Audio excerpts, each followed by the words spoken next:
राज्यसभा में नरेंद्र मोदी को राष्ट्रपति के अभिभाषण का धन्यवाद देना था।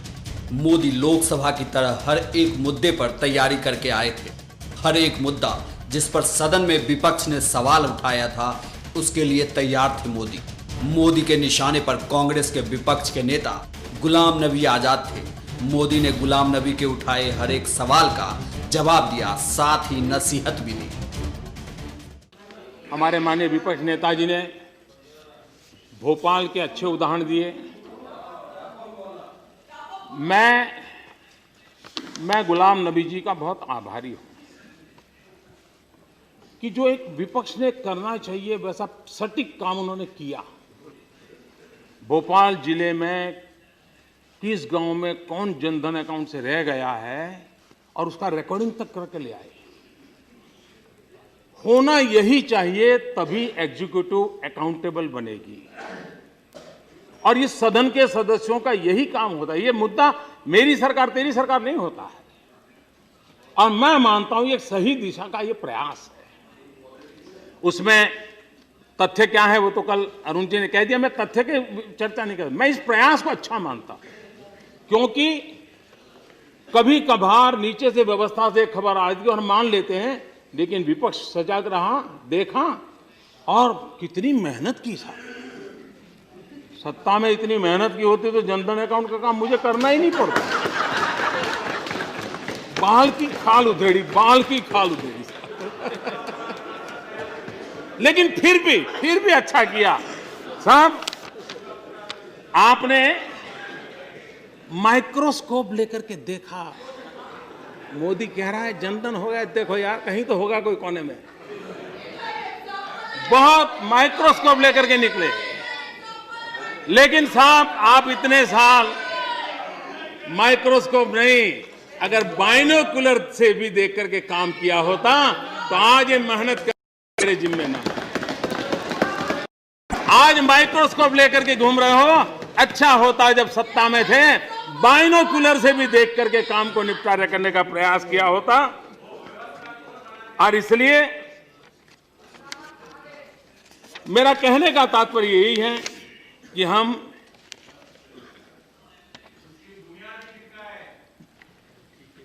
इफेक्टिव डिलीवरी पर बल दें, वरना कभी जो लास्ट माइल डिलीवरी हमारे यहां चल, जो लोग सरकार में रहे उनको मालूम है। हमें उसमें जितना ही हम पुरुषार्थ करें करना चाहिए। माननीय हमारे गुलाम नबी साहब ने विषय निकाला स्किल डेवलपमेंट का। आपने कहा कि प्रधानमंत्री मनमोहन सिंह जी ने इसको शुरू किया था वगैरह वगैरह। वैसे हमारे देश में स्किल ये परंपरागत पर है, लेकिन हर सरकार ने किसी न किसी रूप में प्रयास किया। अब बात कहां जाकर के अटकती है। अब जैसे मान लीजिए आज हम गंगा सफाई करते हैं,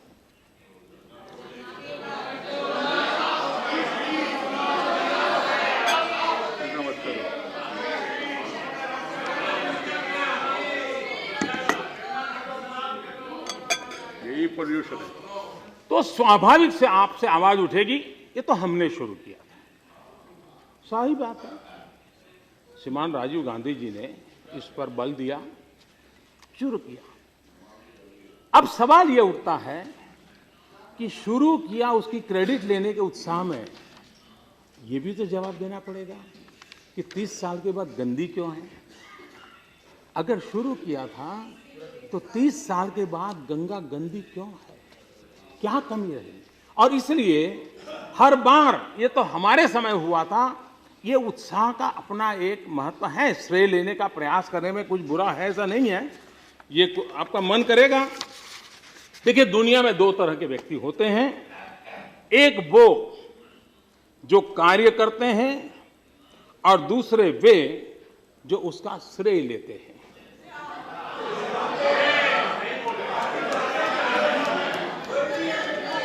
आप इनमें से पहली तरह का व्यक्ति बनने का प्रयास करें, क्योंकि इसमें कंपटीशन बहुत कम है। ये बात श्रीमती इंदिरा जी ने कही थी।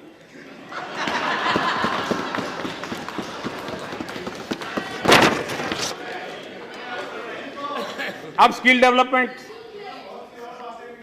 देखिए साहब, 2008 में मैं मानता हूं स्किल डेवलपमेंट पिछली सरकार में जो चला उसमें एक स्किल की मास्टरी आ गई और वो मास्टरी थी कमिटियां बनानी और कमिटियां बिखेरनी। उसमें मास्टरी आ गई, स्किल डेवलपमेंट वो हुआ। 2008 में PM's national council, national skill development coordination board, national skill development cooperation, फिर 2009 में national policy on skill development, कमिटियां पर अब मीटिंगें नहीं होती थी। एक कमेटी की मीटिंग शायद 2.5-3 साल के बाद अचानक ये कर ली गई थी, लेकिन वो भी इसलिए कर दी गई थी कि अगली मीटिंग कब करेंगे।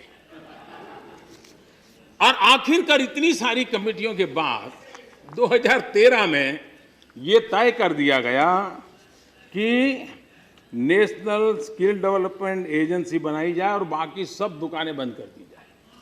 साहब, ये स्किल डेवलपमेंट का हाल था। स्किल डेवलपमेंट के विषय में आपका अज्ञान नहीं था, आपको ज्ञान था कि ये जरूरी है, देश में इतनी बड़ी संख्या में नौजवान है, करना चाहिए। लेकिन कभी कभार तो महाभारत याद आता है, जानम धर्मम नचे में प्रवृत्ति। ज्ञान तो बहुत था लेकिन करना प्रवृत्ति नहीं थी। अब कौन क्या ये मैं कहने का कर नहीं सकता।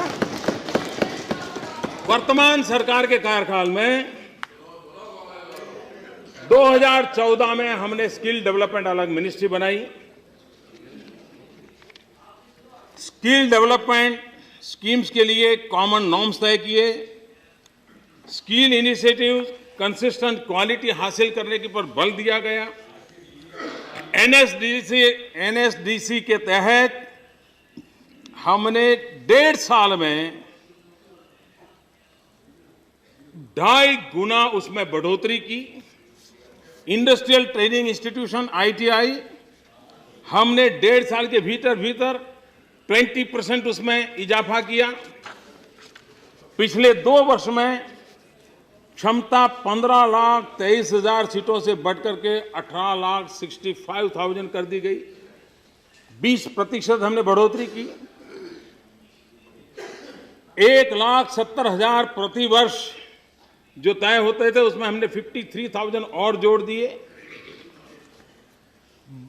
10th और 12th उसमें वोकेशनल एजुकेशन करीब 1200-1300 स्कूल में चलता था, आज उसको हमने एकदम से क्वांटम जंप लगा करके 3,000 पहुंचा दिया। 1.5 लाख अतिरिक्त छात्रों का लाभ उसके लिए हुआ। इंटरनेशनल मोबिलिटी, ये बात मान के चले कि 2030 वो समय आएगा जब दुनिया की नजर हिंदुस्तान के वर्कफोर्स पर रहने वाली है। हमने अभी से ग्लोबल स्टैंडर्ड का वर्कफोर्स तैयार करने की दिशा में हमने काम करना चाहिए। इंटरनेशनल मोबिलिटी को हमने बल देना चाहिए और उसके लिए ऑस्ट्रेलिया और यूके के जो स्टैंडर्ड्स हैं उसको मैच होते हुए कामों को हमने शुरू किया है और भी रिक्वायरमेंट के अनुसार उस स्टैंडर्ड को लेने की दिशा में हम काम करना चाहते हैं। अप्रेंटिसशिप, किसी न किसी कारण से हमने अप्रेंटिसशिप को एक ऐसी अवस्था बना दी कि सब उद्योगकार व्यापारी दरवाजे बंद करके बैठ गए, किसी को घुसने नहीं देते। और किसी को भी नौकरी चाहिए तो लोग पूछते हैं एक्सपीरियंस है क्या। एक्सपीरियंस लेना जाता है तो दरवाजा बंद है। जब तक हम अप्रेंटिसशिप को बल नहीं देते हमारे नौजवानों को एक्सपीरियंस नहीं मिलेगा।